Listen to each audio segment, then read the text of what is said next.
Bonjour à tous et bienvenue dans cette troisième et dernière partie consacrée au port du voile féminin selon Saint Jean Chrysostome, en majeure partie appuyée sur son homélie 26 sur la première épître aux Corinthiens, mais occasionnellement aussi sur d'autres textes.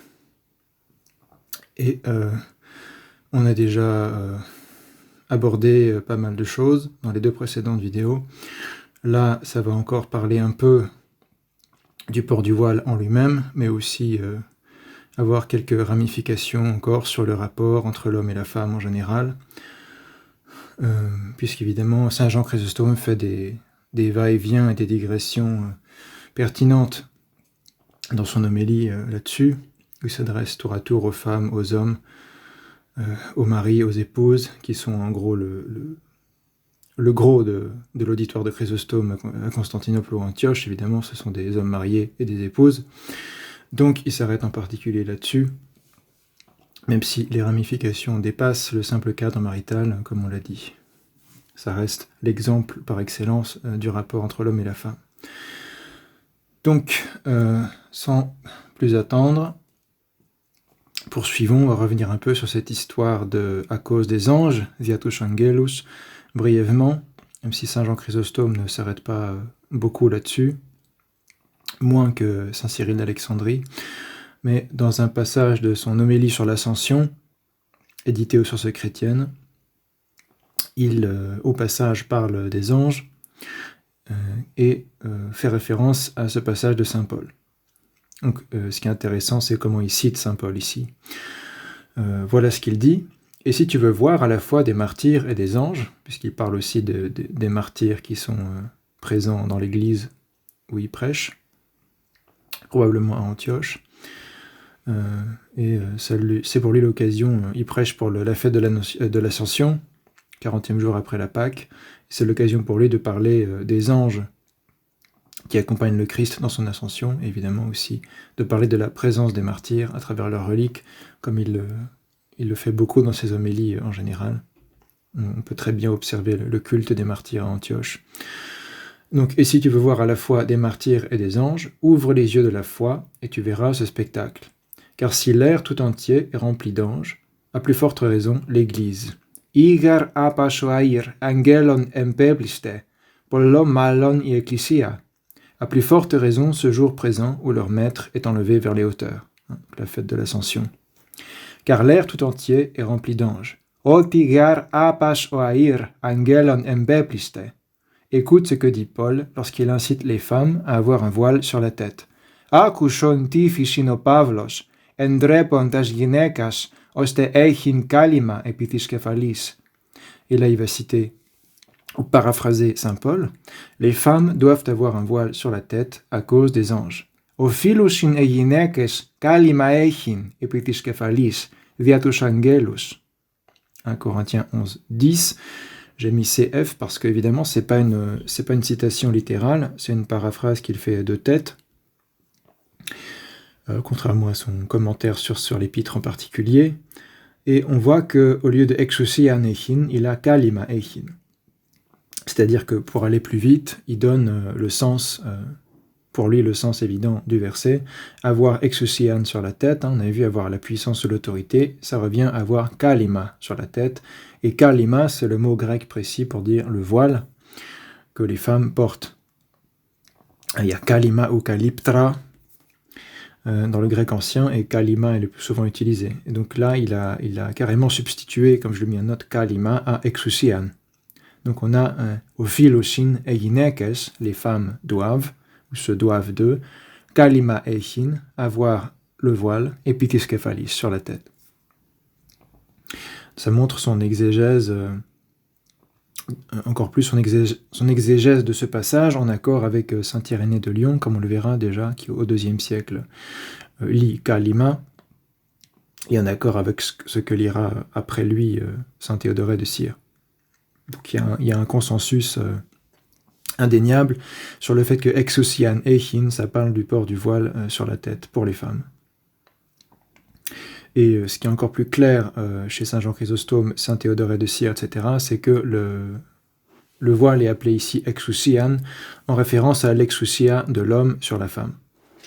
C'est très clair chez Saint Jean Chrysostome, puisqu'il commente là-dessus et il parle littéralement de l'exousia, pouvoir ou puissance de l'homme, qu'il relie à l'idée d'icône. On a vu ça la dernière fois, icône Theou, l'image de Dieu dans la Genèse. Pour lui, l'homme, Oanthropos, pour lui c'est l'homme, mais en particulier Adam, et donc l'homme masculin finalement. Il lit le Anthropos de la Genèse comme Anir, et pour lui, l'anthropos est créé selon l'image et la ressemblance de Dieu, katikona ke kathomioshin toseu, en grec, parce qu'il reçoit de Dieu le privilège ou la prérogative du commandement. Archi, on avait vu ça dans les sermons sur la Genèse, c'est très clair. Donc c'est selon l'image du commandement, Dieu commande, et l'homme, image de Dieu, commande sur le monde. Et donc c'est son exousia. Donc l'exousia nehin ne concerne pas une autorité propre à la femme. Ça, c'était déjà assez bien clarifié. Ce passage-là montre bien que, d'une part, pour Saint Jean Chrysostome, les anges dont il s'agit ici sont les anges qui sont partout dans les airs, les anges de Dieu. Ça peut être les anges gardiens, évidemment aussi. Quand il parle des anges gardiens en commentant l'évangile selon saint Matthieu, il fait aussi référence à ce passage de saint Paul. D'ailleurs, saint Théodoret de Cire aussi a le même réflexe. Il a une sorte de florilège sur les anges gardiens, et il y a ce passage de saint Paul, et il y a le passage de l'évangile selon saint Matthieu, où le Christ parle des anges des anges de tous ces petits, qu'il ne faut pas scandaliser, qui contemplent la face du Seigneur dans le ciel. Donc, d'une part, cette affirmation qu'il y a les anges remplissent les airs, alors en particulier, dans le symbolisme, les airs, ça symbolise un petit peu ce monde spirituel intermédiaire où il y a les anges et les démons, les anges déchus, et donc c'est là que se réalise aussi le combat spirituel entre les anges et les démons. D'où toute la doctrine sur les péages aériens aussi dans l'eschatologie, mais c'est une autre, ou plutôt la vie après la mort, mais c'est un autre sujet, mais c'est lié à ce que dit saint Paul sur les esprits qui sont dans les airs, etc. Des références assez claires dans le Nouveau Testament, et d'ailleurs Saint Jean Chrysostome en parle un peu dans le même texte, mais on a fait court, mais là il parle des anges de Dieu qui sont dans les airs, et qui combattent les démons d'ailleurs, et à plus forte raison dans l'Église. Pollom allon i ecclesia est rempli d'anges. D'où ce passage de saint Paul, qui fera référence aux anges qui, eux aussi, sont scandalisés par le manque de modestie ou de pudeur des femmes qui prieraient à découvert sans voile. Voilà, donc ici, kalima est directement substitué à exousian. Deuxième point intéressant. Savoir garder le bon équilibre, on revient sur le commentaire de la première épître aux Corinthiens, homélie 26, partie 5, section 5. Toutefois, ni l'homme n'est sans la femme, ni la femme sans l'homme dans le Seigneur. 1 Corinthiens 11, 11. Après avoir donné à l'homme une grande supériorité, après avoir dit que la femme a été tirée de lui et pour lui, source, archi-képhali au sens de source et telos, finalité, qu'elle lui a été soumise, donc pour lui c'est ce que ça signifie aussi, képhali, il y a une suggestion, on a vu ça, il craint d'élever l'homme outre mesure, de trop abaisser la femme. Donc il peut y avoir un risque de déséquilibre ou d'application mauvaise ou de mauvaise interprétation de tout cet avantage qui semble être accordé à l'homme. Donc saint Paul va équilibrer en rappelant l'interdépendance. Voyez comme il corrige ses paroles. Toutefois, ni l'homme n'est sans la femme, ni la femme sans l'homme dans le Seigneur. Gardez-vous de ne voir que le commencement, c'est-à-dire ce qui s'est passé lors de la création de l'homme, de ne considérer que la première formation. Gardez-vous de ne voir que le commencement, de ne considérer que la première formation, quand il parle de Adam et Ève. Si vous examinez ce qui a suivi, chacun des deux est l'auteur de l'autre. Et là, il parle de l'homme et de la femme en général, donc pas de Adam et Ève en particulier. Mais donc l'idée, c'est qu'après la chute par génération, il faut un homme et une femme pour obtenir un être humain, un enfant, et que donc les deux sont auteurs de l'autre. Disons mieux, aucun des deux n'est l'auteur de l'autre. En définitive, Dieu seul est l'auteur de tous les êtres. Donc il y aurait une approche plutôt créationniste ici, ou en tout cas il faut au moins qu'il y ait eu la bénédiction de Dieu pour qu'un enfant naisse au monde. Mais bon, la cause mécanique ou matérielle, entre guillemets, c'est quand même l'homme et la femme en même temps, d'où cette idée ici de réciprocité post-lapsaire, même si au commencement, on voit bien que l'homme est créé d'une certaine manière et la femme d'une autre manière à partir d'Adam. De là, ces paroles, ni l'homme n'est sans la femme, ni la femme sans l'homme dans le Seigneur. Car comme la femme a été tirée de l'homme, ainsi l'homme existe ou naît par le moyen de la femme. 1 Corinthiens 11, 12, donc on avait déjà dit que ça fait référence d'une part à la création d'Ève à partir d'Adam, et d'autre part à la naissance des hommes après la chute qui naissent par leur mère. Et donc, via Tishginekosh, à travers la femme, ça exprime l'engendrement selon la chair, qui n'avait été le mode de création d'Adam ni de Ève. Il ne dit pas « existe à partir de la femme », « ek ginekosh », parce que c'est pas que la femme est la source de l'homme ici. Alors qu'il n'a pas craint de dire encore une fois « la femme a été tirée de l'homme », « ek chandrosh ». Et ce « ek » plus génitif, ça indique la provenance, la source. Cette prérogative reste tout entière à l'homme, dit saint Jean Chrysostome, donc c'est important. Il y a une prérogative qui est entièrement celle de l'homme, comme il l'a déjà expliqué précédemment dans les commentaires sur la Genèse notamment, c'est qu'il y a un primatus, une primauté, une principauté de l'homme due à sa création en premier, et la création de la femme en vue d'aider, d'être le compagnon de l'homme. Et il souligne que saint Paul dit via tishginekosh, par la femme, et pas ek ginekosh, à partir de la femme. C'est différent. Le fait d'être tiré de, c'est uniquement la femme, donc Ève, tirée de Adam. Et ensuite, c'est la génération selon la chair qui nécessite l'homme et la femme. Et en général, le rôle de l'homme est considéré comme plus actif et celui de la femme plus passif. Mais enfin, c'est une collaboration. Mais en quelque sorte, c'est pas la même chose que d'être tiré directement comme Ève a été tirée d'Adam. Donc c'est différent, la femme est nécessaire à l'engendrement, mais elle n'est pas cette source ontologique absolue, mais une collaboratrice de l'homme dans l'engendrement. Mais à vrai dire, ces œuvres magnifiques ne sont pas de l'homme, mais de Dieu. Aussi, l'apôtre ajoute-t-il, et tout vient de Dieu. Tapanda ektuseu. Donc, si tout vient de Dieu, si c'est lui qui vous donne ses commandements, obéissez sans contredire. Donc, saint Jean Chrysostome en profite pour mettre un petit coup de pression, en rappelant que là, il y a un lien avec l'ordre divin, ce qu'il a déjà expliqué en détail. Si tout vient de Dieu, c'est lui qui vous donne ses commandements, donc pour lui, ce que demande saint Paul, ou ce que commande saint Paul ici, c'est un commandement divin, c'est pas un truc que saint Paul a inventé, ou que les apôtres ont inventé. C'est pour faire respecter l'ordre divin, la taxis, comme il l'expliquera aussi dans un autre texte qu'on va voir. Et donc voilà, rééquilibre en parlant de l'interdépendance entre l'homme et la femme, malgré la prérogative qui reste tout entière à l'homme. Que les deux sont vrais en même temps. Le voile volontaire doit s'ajouter au voile naturel. Ça aborde le passage où saint Paul revient sur l'analogie avec les cheveux. Est-ce que la nature elle-même ne vous enseigne pas que c'est une honte pour l'homme que de laisser croître ses cheveux, et que c'est au contraire une gloire pour la femme, parce que ses cheveux lui ont été donnés en guise de voile? Donc c'est dans 1 Corinthiens 11. Comme en toute occasion, l'apôtre argumente ici d'après le sentiment commun. Il invoque l'usage et fait rougir ceux qui le forcent à leur enseigner ce qu'ils auraient dû savoir d'avance. Donc on avait déjà vu qu'il y avait ici un appel au sens commun. D'ailleurs, saint Paul dit « Jugez vous-même, est-il convenable qu'une femme prie sans être voilée ?» Donc il fait appel au jugement commun, au sens commun de son époque, en faisant référence aussi à l'analogie des cheveux. Est-ce qu'il est convenable pour une femme d'avoir les cheveux rasés coupés court? Non, tout le monde était d'accord. Donc de même, il n'est pas convenable pour saint Paul qu'une femme aille sans le voile, car c'est une espèce d'analogie, un rapport analogique entre les deux. Et pour les hommes, pareil, tout le monde est d'accord pour dire que c'est pas convenable d'avoir les cheveux longs, dans le monde en tout cas, selon les normes du monde, et donc que l'homme ne mette pas quelque chose sur sa tête, ne mette pas de voile quand il prie. C'est l'argument, disons, cataphysine tiré de la nature de saint Paul.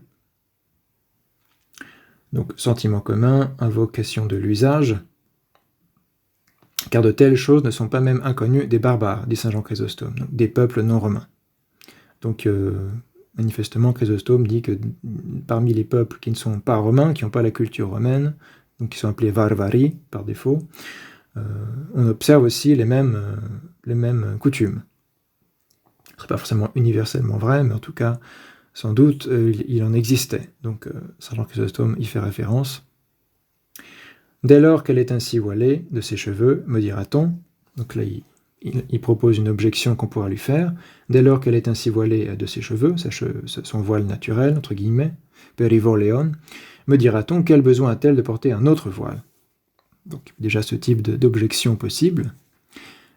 Saint Jean répond, c'est pour confesser sa sujétion par un libre mouvement de sa volonté, et non pas seulement par un don de la nature, puisque les cheveux longs sont considérés comme un don de la nature, par les pères qui commandent saint Paul. Pour eux, c'est naturel pour la femme d'avoir ses cheveux longs. Ça correspond à son statut féminin et en quelque sorte à son être femme par nature. Et donc, comme tout le monde acceptait d'ailleurs qu'une femme qui se coupait les cheveux, c'était contre nature ou exceptionnel, pour exprimer quelque chose d'exceptionnel, ils font cette analogie. Et saint Jean dit qu'il faut exprimer par une libre volonté la même chose, la même idée de sujétion qu'expriment déjà les cheveux longs, d'après le concile de Gangres. Et donc le voile, c'est un moyen pour les femmes d'exprimer, de confesser sa sujétion par un libre mouvement de sa volonté, littéralement. Sans doute, la nature d'abord vous fait une loi de vous voiler, en vous dotant de longs cheveux. Mais ajoutez à cela votre concours, c'est-à-dire votre libre volonté, votre libre arbitre, votre bonne volonté, de peur de paraître vous insurger contre la nature, ce qui serait l'outrager, en même temps qu'outrager l'homme. Donc c'est pas simplement un outrage envers l'homme, parce que c'est l'homme qui a l'exousia et la femme la sujétion, comme il l'a expliqué. C'est l'ordre naturel voulu par Dieu, mais c'est outrager aussi donc la nature elle-même, cet ordre divin, puisque comme on l'a expliqué, comme l'a expliqué saint Jean Chrysostome, quand il parle de la nature, il parle de Dieu, puisque c'est Dieu qui a fait la nature. Il le dit explicitement dans son commentaire. Donc voilà, il revient sur cette idée que le port du voile en plus des cheveux longs, c'est pour exprimer la volonté, la bonne volonté, exprimer cet ordre divin et cette sujétion de la femme à l'homme par un libre, donc par ce qui est vraiment la piété, c'est-à-dire une libre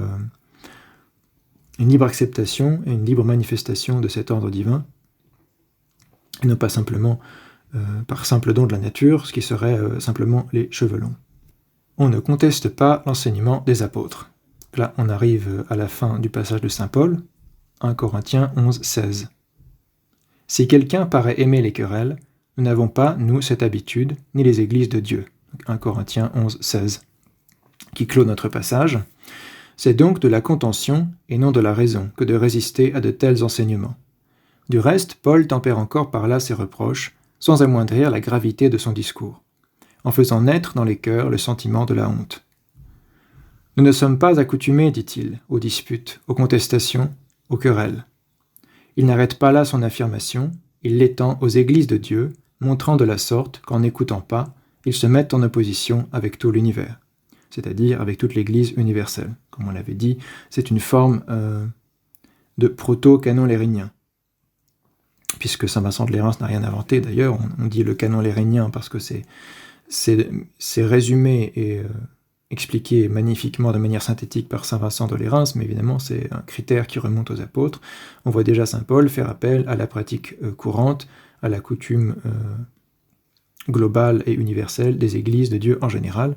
Il le fait plusieurs fois, et c'est souvent en rapport avec les femmes d'ailleurs. Il le fait ici avec le port du voile, il le fait ailleurs avec le silence et l'interdiction d'enseigner.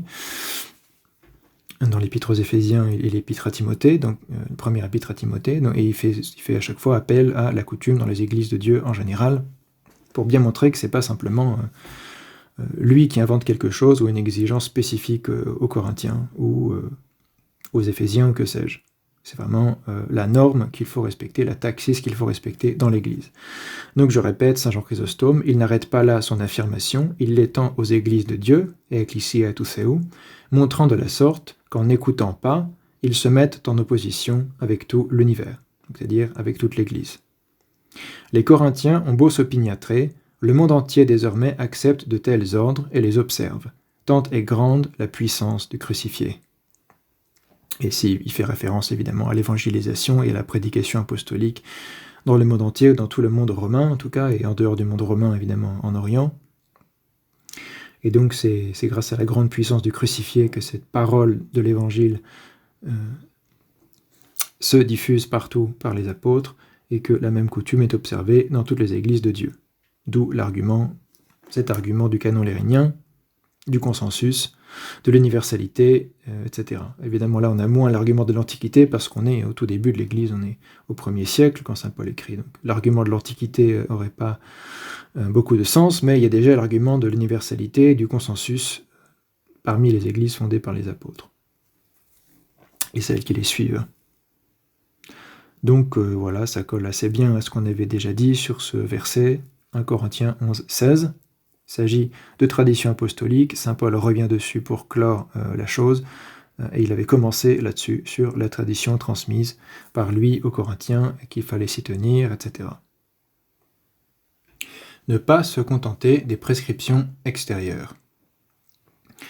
Évidemment, on voit déjà certains avoir l'objection, mais est-ce que c'est pas un peu un truc de pharisien, de formaliste, d'hypocrite, etc., etc.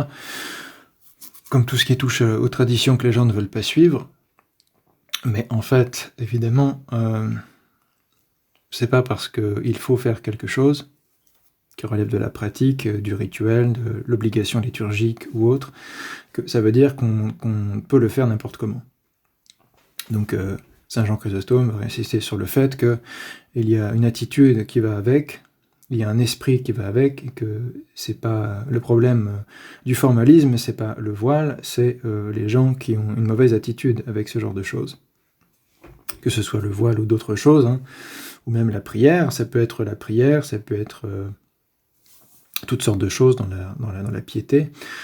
On imagine moins quelqu'un dire « bon, bah, à quoi bon prier ?» puisque finalement, on peut très bien mal prier de manière formaliste, comme un pharisien, et de manière hypocrite.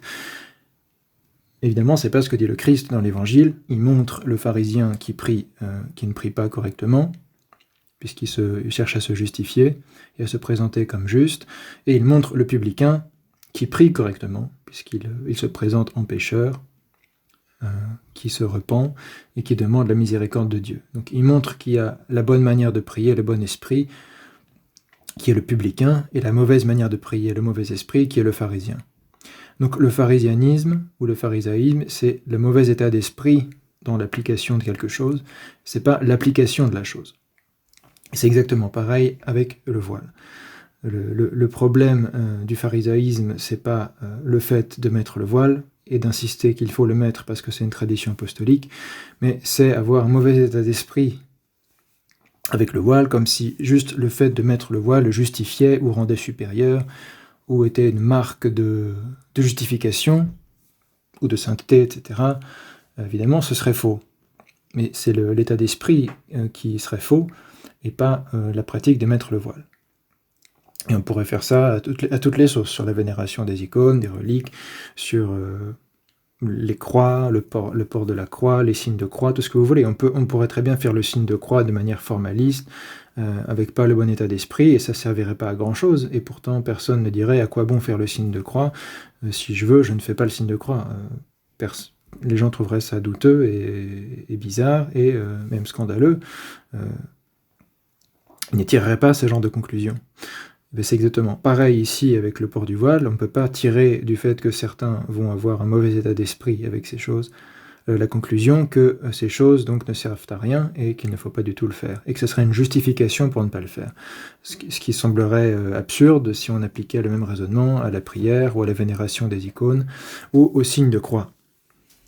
Alors que le signe de croix et la vénération des icônes, encore une fois, n'est pas dans la Sainte Écriture, c'est dans la tradition de l'Église, c'est pas dans la Sainte Écriture, alors que le port du voile est dans la Sainte Écriture, avec la première épître aux Corinthiens.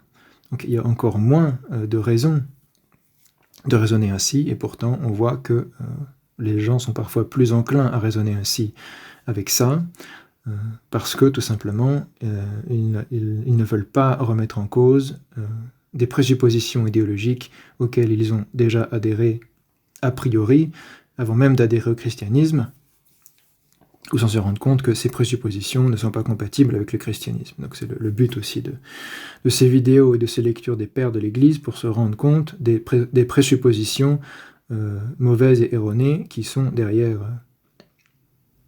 ce phénomène. Donc voilà ce que dit saint Jean Chrysostome, commentaire sur la première épître aux Corinthiens, homélie 26, section 6. « Je crains cependant qu'en se conformant à ces prescriptions extérieures, certaines femmes ne se déshonorent encore par leurs actes et ne se dévoilent ou se découvrent, enfin un jeu de mots sur le voilement, sous d'autres rapports. » Donc évidemment, ce n'est pas une justification pour faire n'importe quoi ou agir n'importe comment parce qu'on a mis le voile. Et on voit parfois ces choses un peu aberrantes, que ce soit d'ailleurs des musulmanes ou des chrétiennes, etc. On peut trouver beaucoup d'exemples où une femme a mis le voile, mais fait autre chose en parallèle qui est complètement contradictoire avec l'état d'esprit qui va avec ce symbole du voile. Par exemple, je mets le voile, mais je me maquille comme c'est pas possible, c'est contradictoire en fait. C'est ne pas comprendre le sens de ce port du voile, par exemple, où je mets le voile, mais j'ai choisi le plus beau voile du monde entier, en tissu, de soie, ou que sais-je. On voit que c'est pas forcément l'état d'esprit. C'est pas forcément mauvais que le voile soit beau, mais c'est pas... ça peut devenir un détournement du symbole du voile, qui est un signe de modestie, d'humilité, de reconnaissance de la suggestion, et pas quelque chose qui est mis pour, en fait... être criard ou attirer l'attention ou séduire, évidemment. Ce n'est pas censé être un outil de séduction, donc c'est pas avoir le dernier voile de chez Chanel ou que sais-je, au hasard. Autre aberration possible, je mets le voile mais je viens en mini-jupe. Et ça peut arriver, hein, je dis ça comme ça, mais ça peut arriver. Et ça montre qu'il y a un problème d'assimilation. On voit bien que c'est un revers du formalisme aussi.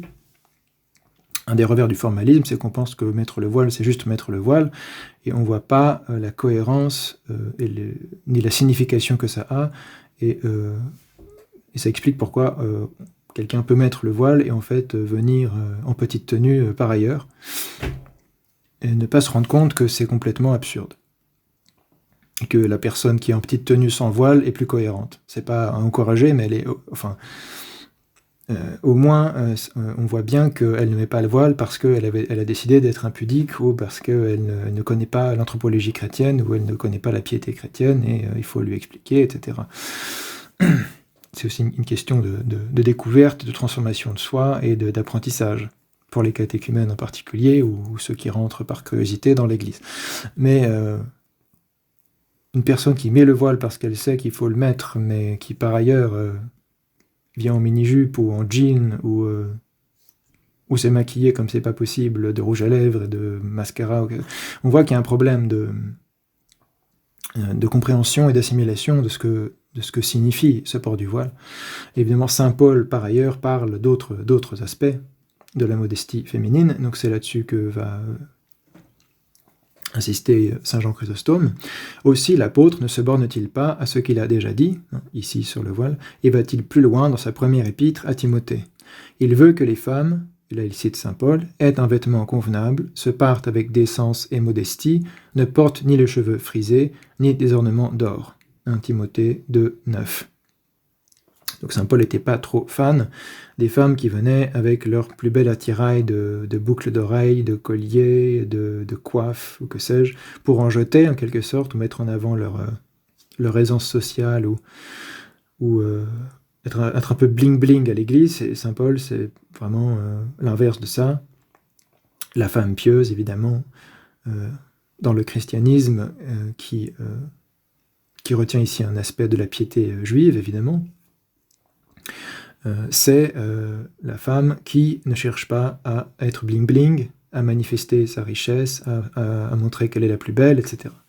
Elle est peut-être la plus belle, mais c'est pas en essayant d'en rajouter que c'est la bonne attitude à l'Église. On ne cherche pas à en rajouter, on considère au contraire que l'humilité et la modestie est ce qui part de la beauté la plus haute et la plus agréable à Dieu, la femme. Donc c'est vraiment un amour de la femme naturelle et la moins la moins masquée, maquillée ou modifiée dans le sens de la séduction et du charme possible.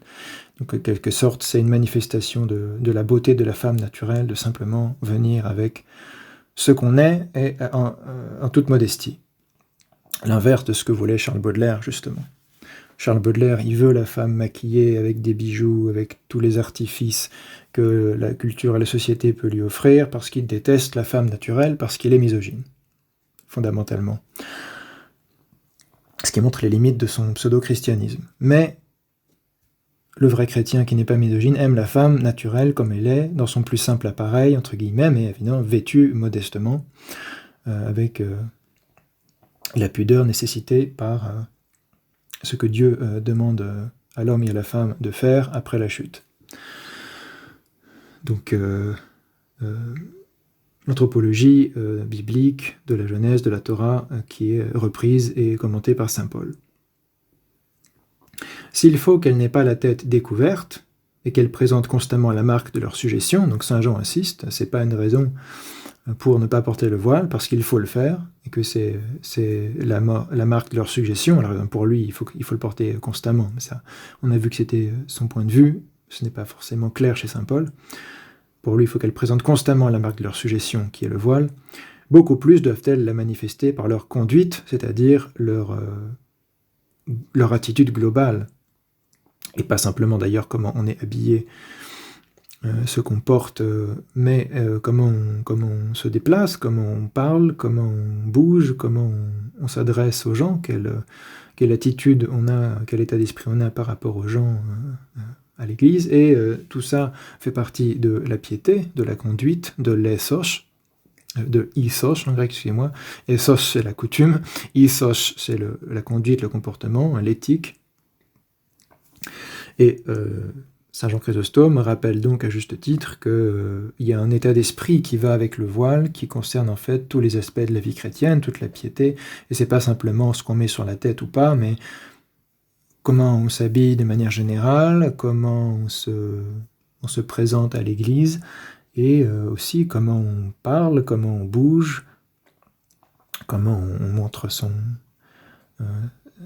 sa dévotion envers Dieu, comment on respecte ses frères et sœurs, etc., etc. Et finalement, le port du voile fait partie de cet état d'esprit global et général, et ça devient absurde quand on l'isole de cet état d'esprit. Donc évidemment, l'objectif, c'est pas d'avoir des femmes voilées, mais en tutu, ou enfin en tutu, en bikini, ou le tutu ne pose pas problème, mais disons, des choses qui attirent l'attention, qui font bling-bling, ou ça peut même être des habits qui recouvrent tout le corps, mais qui sont complètement excentriques ou extravagants, et qui vont distraire l'attention des gens, et sont faits pour attirer le regard des autres.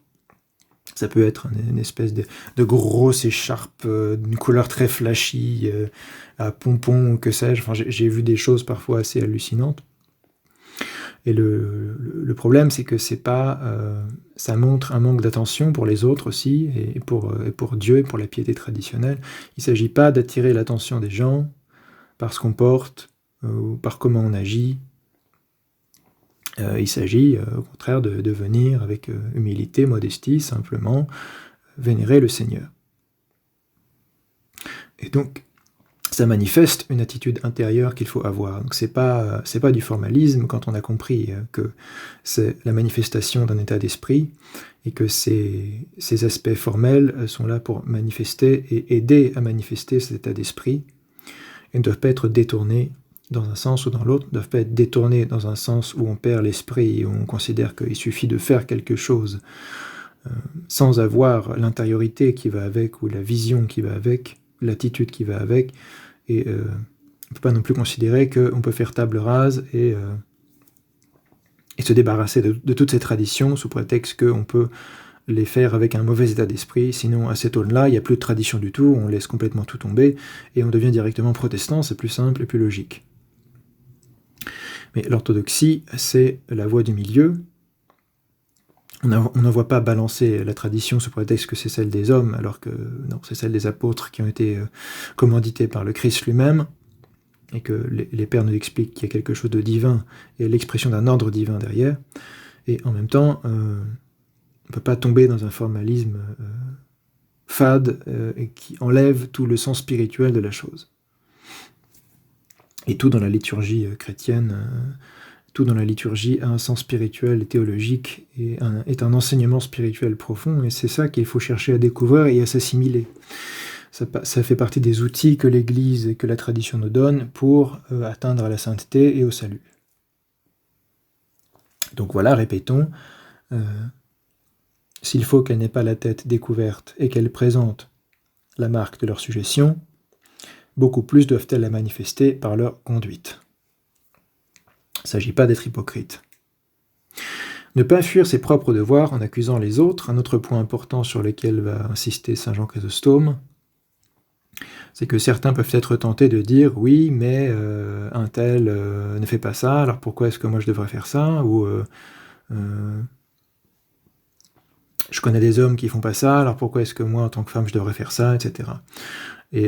Ou même les femmes par rapport à leur mari, et donc saint Jean Chrysostome va prendre cet exemple-là. Les femmes des anciens temps donnaient à leur mari le nom de maître, sans doute despotis, leur cédant toujours le premier rang. Donc la primauté, la principauté, etc. Donc reconnaissant de hiérarchie entre le mari et l'épouse, qui est l'écho parfait de la hiérarchie générale entre l'homme et la femme. Ceux-ci, de leur côté, me dira-t-on, aimaient leur femme. Donc, évidemment, le contrebalancement que donne saint Paul dans l'Épître aux Éphésiens, c'est que l'homme doit aimer sa femme, comme le Christ a aimé l'Église. Donc il y a un contrebalancement. Et donc certains vont dire, oui, mais les hommes aimaient leurs femmes. Alors aujourd'hui, attention, les hommes n'aiment plus les femmes, par conséquent, les femmes n'ont pas à porter leur signe de suggestion. On voit un petit peu le genre de peut-être d'objection que saint Jean avait ou qu'il invente, qu'il imagine. Et il répond, je le sais, je suis loin de le contredire. Et d'ailleurs, il n'hésite pas à, on va le voir, passer des savons aux hommes qui font n'importe quoi.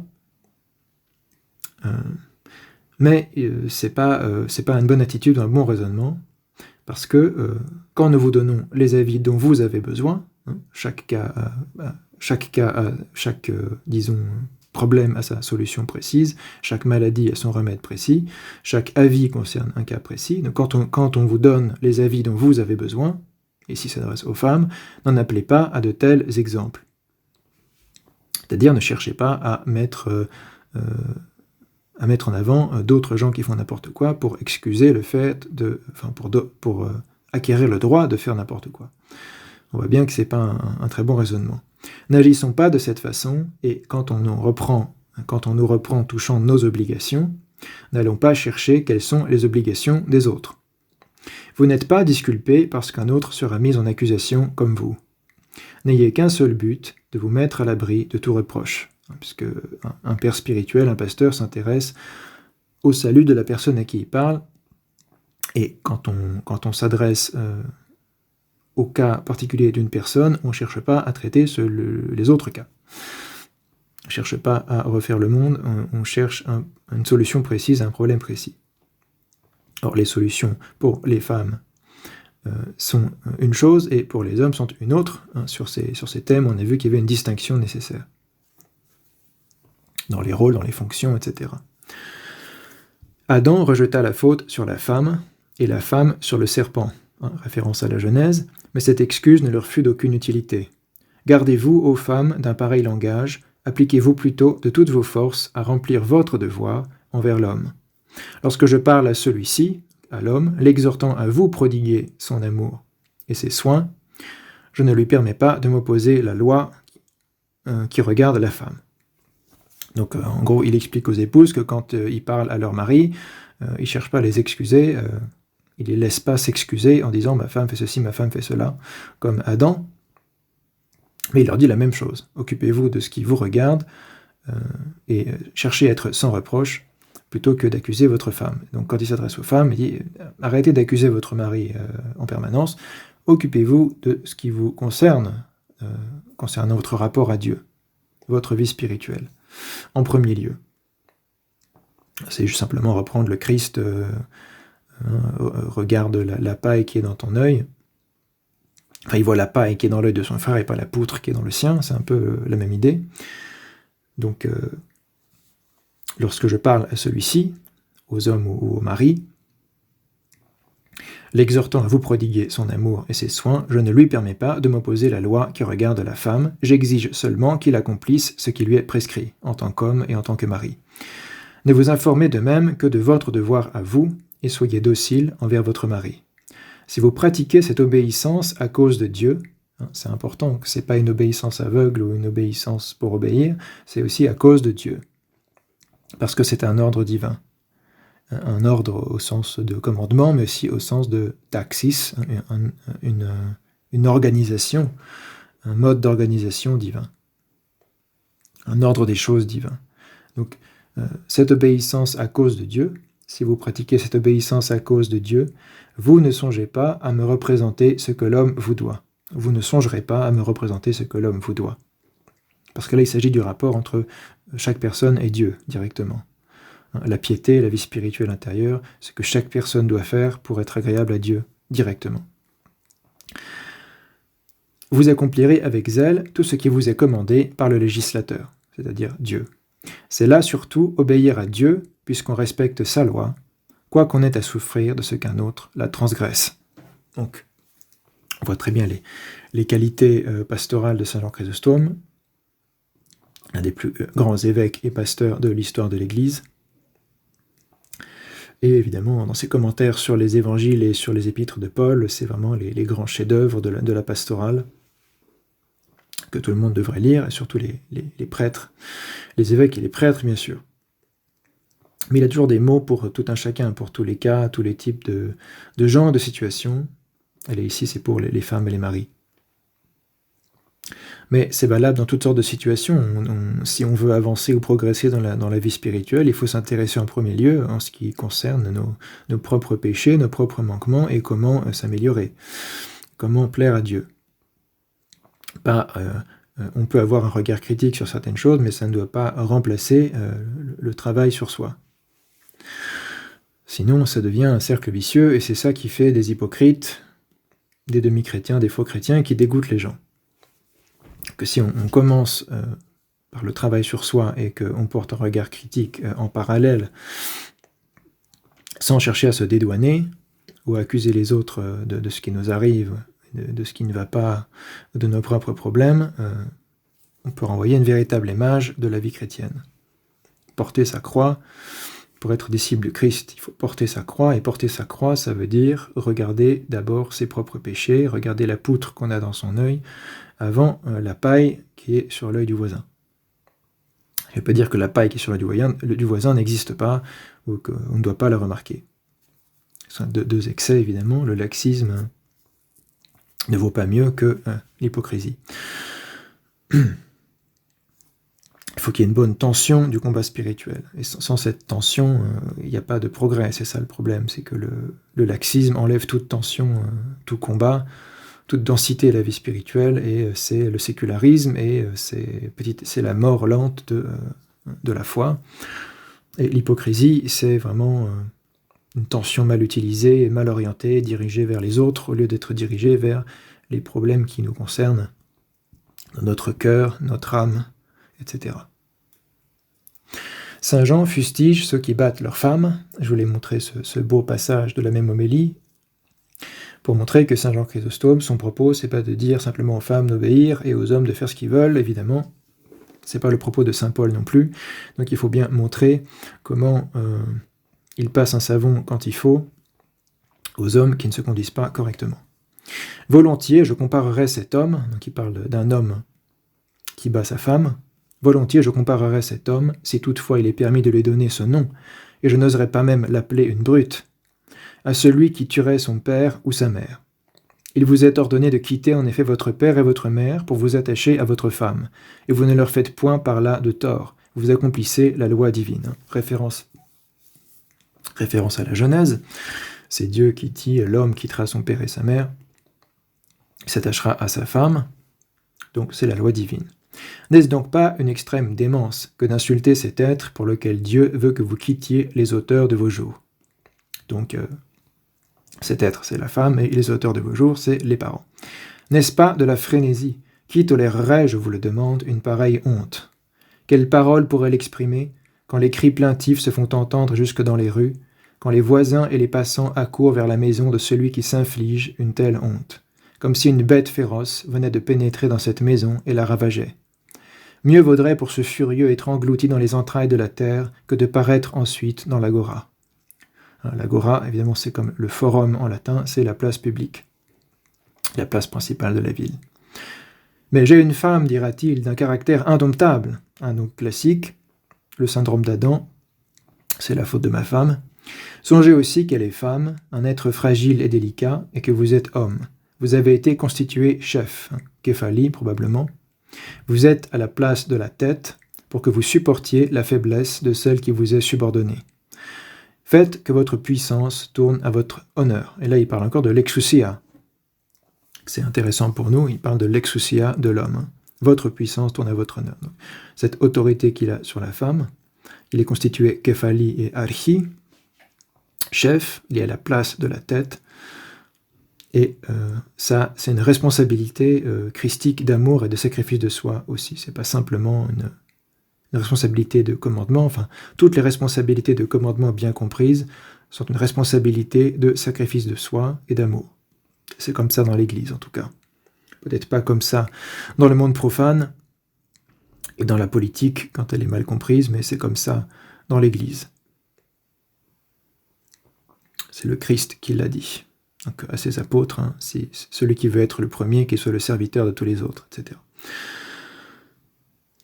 Donc faites que votre exousia, votre puissance, tourne à votre honneur. Et bien certainement, elle sera honorable si l'obéissance est honorée. Et en quelque sorte, si l'homme remplit correctement son rôle, il y a toutes les chances que la femme aussi rentre dans le rang et que l'harmonie soit rétablie. Donc il faut chercher si on n'est pas soi-même fautif avant d'accuser les autres. Si vous outragez celle qui commande après vous, donc la femme, l'épouse est dite dans la maison, probablement commandée après lui. On sait qu'à l'époque de Saint Jean Chrysostome, il y a encore beaucoup d'esclaves, de gens de maison, etc. Et il y a les enfants. Et donc l'épouse, la maîtresse de maison, est celle qui commande après le chef de famille et le chef de la maison. Le pater familias, on disait dans le monde romain. Donc c'est l'épouse qui commande après l'homme. À ceux qui sont dans la maison manifestement. Par rapport aux enfants en particulier. Si vous outragez celle qui commande après vous, vous avez fortement entamé votre autorité même et votre honneur, puisqu'en fait c'est la même relation iconique de commandement. On a vu, parce que la femme est la gloire de l'homme, et donc s'il entache sa femme qui est sa gloire, il entache sa propre gloire, donc son propre honneur. Donc évidemment, tout abus sur la femme est un abus sur soi-même. C'est pour ça que Saint Jean Chrysostome dit que c'est le mari qui bat sa femme qui s'inflige à lui-même une honte. Il s'inflige une telle honte. Donc si vous outragez celle qui commande après vous, vous avez fortement entamé votre autorité même et votre honneur. Réfléchissant à toutes ces choses, apprenez à vous modérer. Après cela, souvenez-vous de cette soirée où le père, vous ayant appelé, vous confia sa fille comme un religieux dépôt, la sépara de tous, de la mère, de lui-même, de sa maison, et la remit entièrement à votre sollicitude. Songez encore qu'après Dieu, c'est elle qui vous a donné des enfants, qui vous a rendu père, et sachez donc la traiter avec douceur. Voilà, j'ai extrait ce passage. D'autres pourraient être mis en avant, mais on voit à quel point il est important pour les saints-pères de l'Église et pour Saint Jean Chrysostome que la femme soit respectée, que son honneur propre lui soit conservé, et qu'elle n'est pas une esclave, mais une compagne subordonnée, librement subordonnée, qui nécessite les soins qui sont les devoirs du mari, son devoir de tête. Et Saint Jean met ça en rapport avec cette idée de hiérarchie entre la tête, justement, la tête et les membres, il reviendra là-dessus aussi. Et donc le rôle de tête, c'est pas le droit d'être un tyran, d'être une espèce d'autocrate au sens négatif du terme. On peut être un bon autocrate, par ailleurs. Tous les empereurs romains étaient appelés автокраtor, ça veut dire que c'était eux la source du pouvoir. Автокраtor, en quelque sorte, Dieu est автокраtor. Il a le pouvoir de lui-même. C'est pas d'un autre qui tient le pouvoir. On peut être un bon autocrate, mais l'autocrate au sens négatif, c'est celui qui voit simplement l'aspect bénéfice personnel et égoïste du pouvoir, et au lieu d'y voir l'aspect sacrificiel, qui est l'aspect christique, le fait d'être responsable des autres, le statut du dirigeant de n'importe quel groupe, il est finalement, il a sur les épaules le poids d'être responsable en particulier de ceux qui dépendent de lui hiérarchiquement. Et c'est ça aussi la responsabilité du mari pour la famille, et puis de l'homme envers les femmes en général. Hein. C'est pas parce que c'est pas votre épouse qui a un problème que vous n'allez pas aider cette personne. Donc on voit que ça peut pas être vraiment limité au statut marital. Si vous avez une femme qui se fait agresser dans la rue, que vous sentez capable de la protéger, vous devez la protéger. C'est pas parce qu'elle n'est pas votre femme que vous dites « Ah c'est pas ma femme, donc quelque part je ne suis pas sa tête, donc je me tire ». On voit bien que la responsabilité de képhalie et de protection, de responsabilité de l'homme, parce qu'il est en général plus fort, de ceux qui sont plus vulnérables, concerne toutes les situations en général. Le plus fort de défendre le plus vulnérable. Et comme en général, généralement parlant, pas universel, mais généralement parlant, l'homme est plus fort et moins vulnérable que la femme, c'est pour ça qu'il a ce rôle de képhalie et de protection. Ça ne veut pas dire que c'est le cas pour toutes les hypostases possibles dans tout l'univers, mais c'est une question de normes et de lois générales. Évidemment, la fonction est normative. Elle ne prétend pas être absolue et universelle. Et donc, et de même, du point de vue de la femme, c'est pas parce que c'est pas son mari qui lui demande un service qu'elle doit envoyer bouler l'homme qui lui demanderait un service légitime, qui n'engagerait pas de choses problématiques. Et elle se doit de vouloir humblement et librement servir tout homme, en particulier tout homme chrétien, parce qu'on a vu cette idée que le Christ est le chef de tout homme, ça concerne en particulier les chrétiens, donc il y a cette hiérarchie, le Christ, l'homme chrétien et la femme chrétienne. Et donc voilà, c'est un devoir de service et de respect et d'honneur de l'homme en général, et pas simplement du mari. Mais ça concerne en particulier le mari, et inversement, la responsabilité de l'homme envers la femme concerne par excellence son épouse, mais aussi toute femme. Et on ne va pas abandonner une femme en détresse, ou que sais-je, ou qui aurait un problème quelconque, parce que c'est pas notre épouse. Donc on voit que ça devient absurde de vouloir faire d'un cas type et par excellence, de réduire tout ce discours au seul cas type et par excellence de la vie conjugale. Voilà ce que je voulais souligner ici encore. L'inversion des rangs est une anomalie. Là, on va voir encore une fois le cœur de l'idée de Saint Jean Chrysostome, qui a une hiérarchie réelle. Et ici, c'est encore en contexte marital ou conjugal, puisqu'il s'agit de son éloge, de son traité sur la virginité, au chapitre 53. Dans ce traité, Saint Jean s'applique à faire l'éloge de la virginité, genre littéraire qui se devait rhétoriquement d'inclure une énumération de tous les inconvénients potentiels de la vie conjugale. Ça fait un peu partie des règles du genre. Vous trouverez la même chose dans le traité de Saint Grégoire de Nice, sur la virginité, et probablement chez les autres, chez saint Ambroise de Milan, etc. Tous ceux qui ont écrit comme ça des éloges de la virginité qui étaient faits pour encourager les jeunes et les vierges à se consacrer à Dieu et à défendre la virginité consacrée face aux attaques qu'elle pouvait subir de certains bords, qui voulaient peut-être imposer le mariage ou dire que c'était un péché de ne pas se marier et de ne pas avoir d'enfants, etc. Il fallait défendre la virginité et la vie ascétique et monastique, qui était une voie légitime dans le christianisme. Il aborde ici le cas type d'un homme modeste ayant épousé une femme riche, une femme de bonne naissance. Fait partie de son cas type qui va traiter pour montrer que ce qui peut sembler un avantage pour beaucoup, les hommes pauvres se disent « Ah, qu'est-ce que ça serait si j'épousais une femme riche ?» Ça, c'est un bon plan, mais Saint Jean Chrysostome expliquait pourquoi c'est pas forcément un bon plan, et ça fait partie de son argumentation pour faire l'éloge de la virginité. Il commence par un lieu commun un peu simpliste et pas très satisfaisant, mais qui sont des lieux communs de cette époque. Les femmes, en effet, sont généralement orgueilleuses et plus faibles que les hommes. aussi sont-elles plus facilement sujettes à ce défaut. Là, il va parler de la vanité liée à la bonne naissance et à la richesse. Mais dans le cas où elles disposent d'aliments nombreux à cet orgueil, donc ici la richesse et le rang social, plus rien n'est capable de les retenir. Donc il y a cette idée on peut y adhérer ou ne pas y adhérer, qu'il y a une faiblesse particulière du sexe féminin sur la vanité, le vain orgueil sur le rang social, etc., etc. Évidemment, Saint Jean ne croit pas que c'est limité aux femmes, il pense cependant qu'il y a une plus grande... comment dire, le terrain est plus propice, où il y a une plus grande proclivité chez la femme que chez l'homme, mais qu'évidemment, ce problème concerne tout le monde.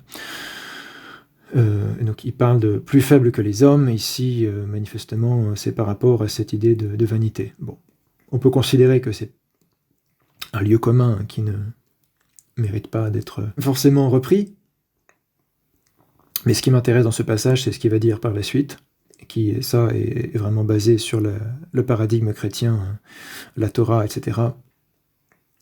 L'idée de la taxis, c'est une idée fondamentale. Donc, poursuivons.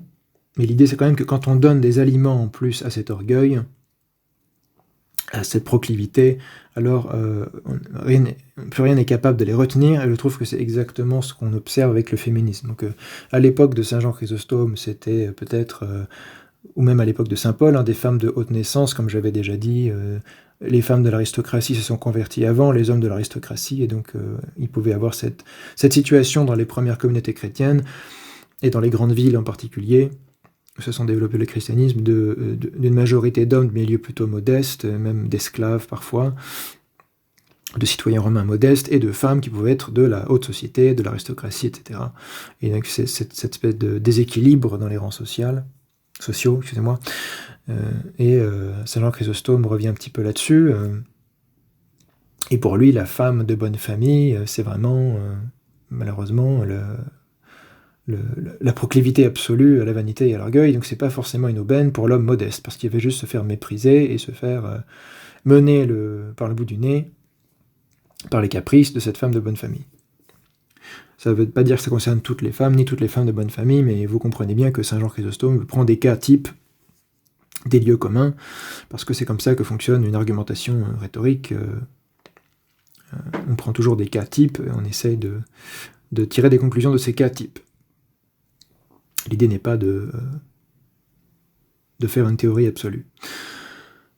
Et d'ailleurs, c'est très dans le style de la littérature de cette époque.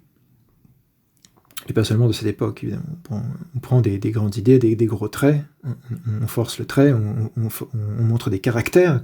Imaginez la littérature française du XVIIe siècle, c'est un peu ça, on montre les caractères du courtisan, les caractères de la Bruyère, ou regardez les maximes de La Rochefoucauld. L'idée, c'est de présenter des cas types, des caractères, etc. Et comme ça fait des exemples vivants que les gens peuvent retenir, et ça peut servir de leçon.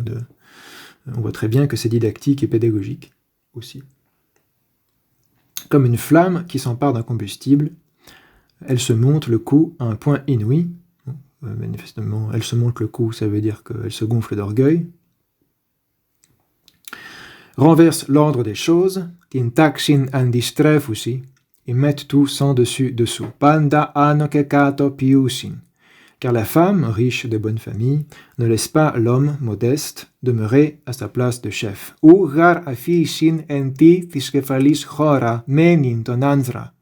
Mais sous l'effet d'une présomption démentielle, après l'avoir repoussé de ce rang-ci, donc le rang de képhali, de tête, pour le reléguer au sien, qui est celui de la subordination,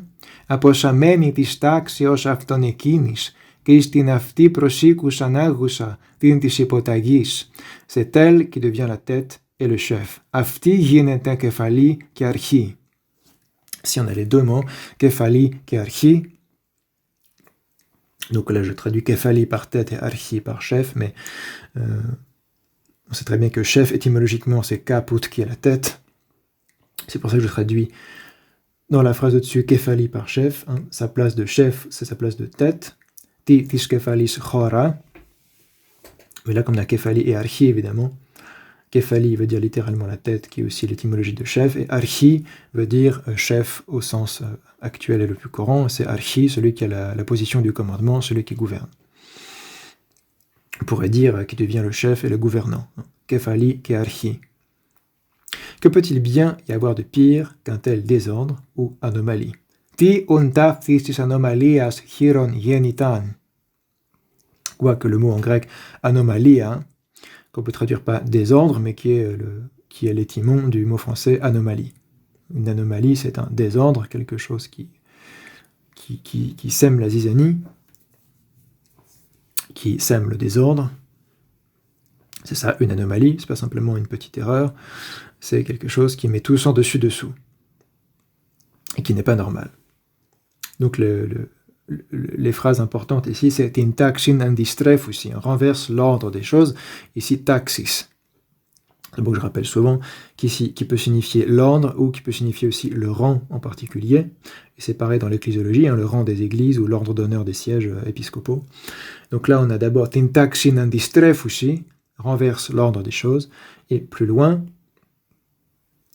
on a encore la taxis qui apparaît, c'est aposameni tis taxeos, génitif afton et kinis, donc ce rang-ci qui est celui de l'homme, la taxis de l'homme, qui est d'être kephali de la femme. Donc c'est l'occasion pour Saint Jean Chrysostome de revenir sur ces notions qui sont pauliniennes, qui sont scripturaires, en prenant cet exemple type de l'homme de basse condition qui se marie avec une femme de bonne famille, mais ça peut lui jouer des tours, puisque la femme de bonne famille va avoir un orgueil social, un certain sentiment de supériorité qui va lui faire possiblement mépriser son mari et reléguer celui-ci à la place de la subordination qui est pourtant celle de la femme, hypotagi, là dans le mot grec, La taxis de la femme, c'est la taxistis epotagis, de la subordination, de la soumission, et elle devient elle-même chef. En français, on dit « elle porte la culotte ». Les femmes qui portent la culotte, pour Saint Jean Chrysostome, c'est une anomalie. Que chacun tienne son rang. Conclusion, on revient, ici on est sur le commentaire sur la Genèse, homélie 17, notre homélie importante sur ce thème. Écoutez aux hommes, écoutez aux femmes, que ceux-ci ne souffrent point de semblables insinuations, semblables à celles d'Ève et à Adam. Donc ceux-ci, ça doit être les maris, que ceux-ci, les hommes, que les hommes ne souffrent point de semblables insinuations de la part de leurs femmes, semblables à celles d'Ève à Adam, et que celles-là ne se les permettent pas. Car si Adam ne put se justifier en rejetant son péché sur la femme, il servirait peu à un mari de dire « j'ai commis cette faute par complaisance pour mon épouse ». Donc c'est exactement la faute que Saint Jean Chrysostome dit qu'Adam a commise, c'est qu'il a péché par complaisance envers Ève, et non par séduction du serpent comme Ève. La femme a été placée sous la puissance exousia de l'homme, et il en a été établi le maître, sans doute despotis, afin de se faire obéir. Alors despotis a donné le mot despote en français, mais ça n'a pas les mêmes connotations en grec. On appelle le Christ despotis, on appelait l'empereur romain despotis, on appelle l'évêque despotis, ispolaiti despota, nombreuses années au maître.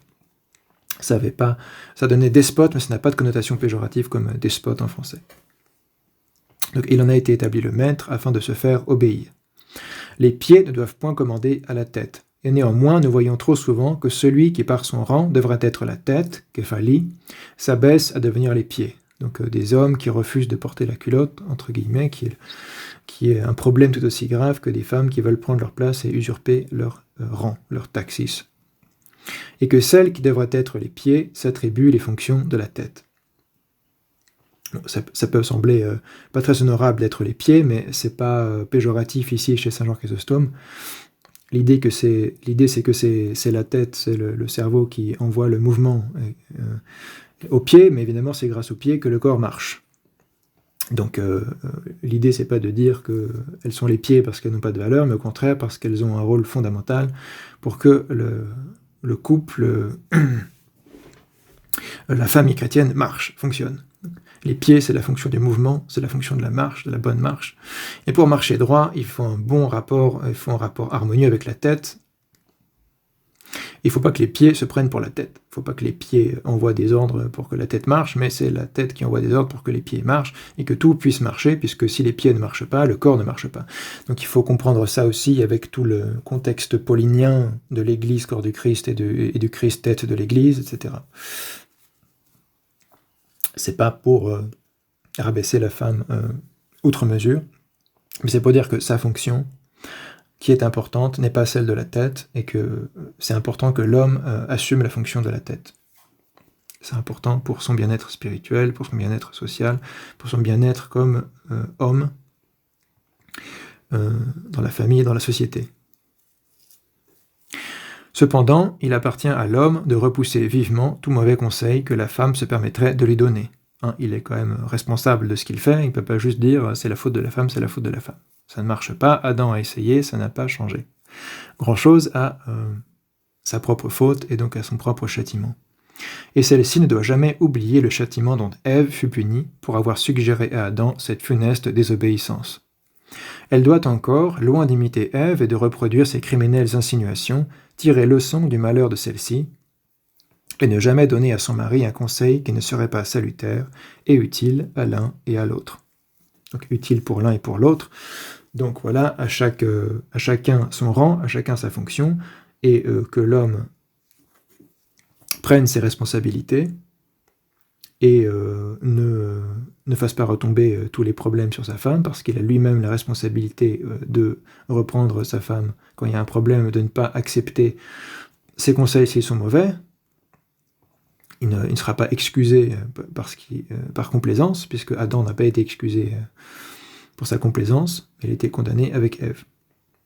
Et que la femme ne cherche pas à influencer son mari, qu'elle ne cherche pas à lui faire accepter des choses qui seraient contraires à ses principes ou aux principes chrétiens, mais qu'elle cherche simplement à lui donner des conseils salutaires. Elle a un rôle de collaboratrice aussi, elle accompagne pas simplement celle qui obéit, mais celle aussi qui peut conseiller, donner des conseils utiles. Là, on peut revenir sur le passage où Saint Jean Chrysostome parle de la liberté du Fils par rapport au Père, qui obéit librement et qui a une place de conseiller auprès du Père. Et il compare ça avec l'homme et la femme. Donc aussi, la femme est libre, elle n'est pas esclave du mari, elle est librement obéissante, et elle peut avoir une place de conseillère. Elle peut être la meilleure conseillère de son mari, mais pour ça, elle doit être très attentive à ne pas empiéter sur la fonction masculine, la fonction de képhalie. Elle doit s'en tenir à une fonction d'aide, de conseil, de soutien, de collaboratrice.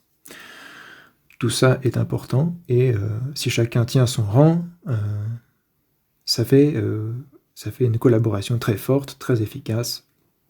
Ça fait une bonne famille chrétienne, qui est la première cellule d'une bonne société chrétienne et d'une bonne paroisse. Quelques points clés, on a fini avec Saint Jean Chrysostome. Si jamais on retrouve d'autres textes intéressants, on fera une vidéo bonus d'appendice ou d'addenda, mais là on va résumer un petit peu tout ce qu'on a vu dans ces 3 vidéos.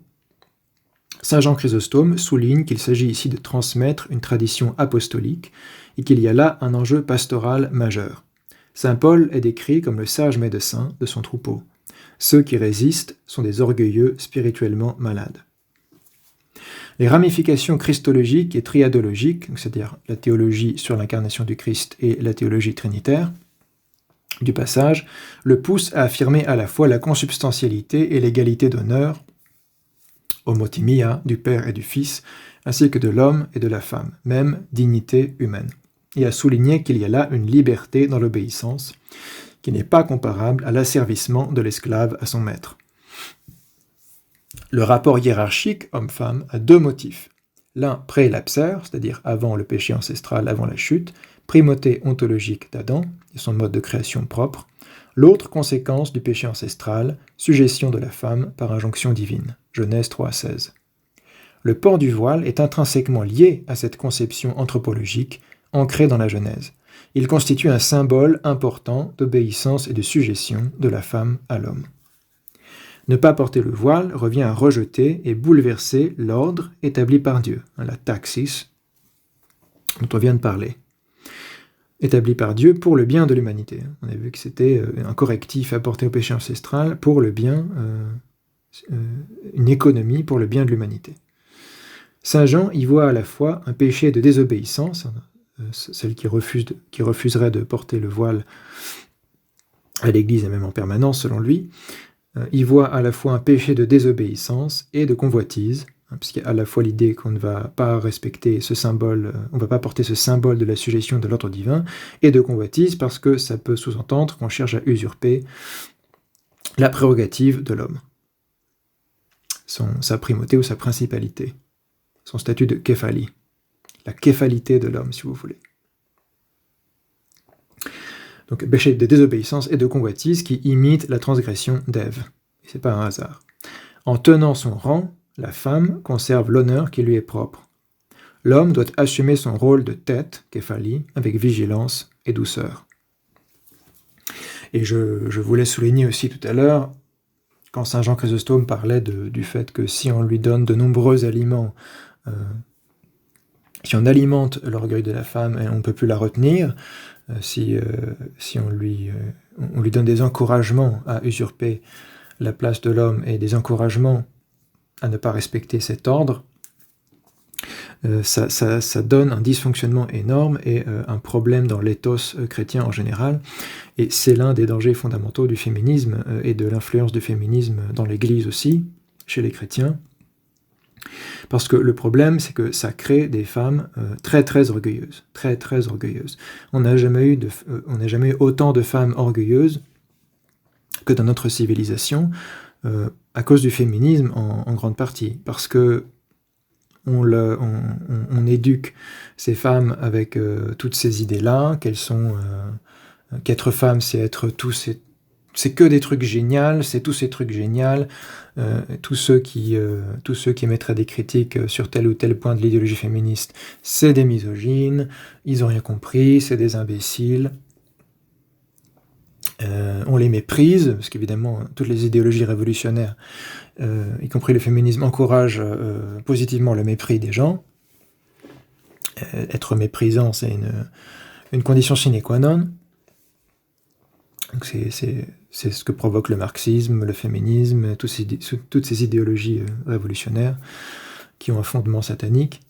Ça encourage l'orgueil, le mépris, etc. Au contraire de la doctrine chrétienne, justement, qui encourage à chacun la modestie, l'humilité, etc. On voit très bien que saint Paul et saint Jean Chrysostome ne cherchent pas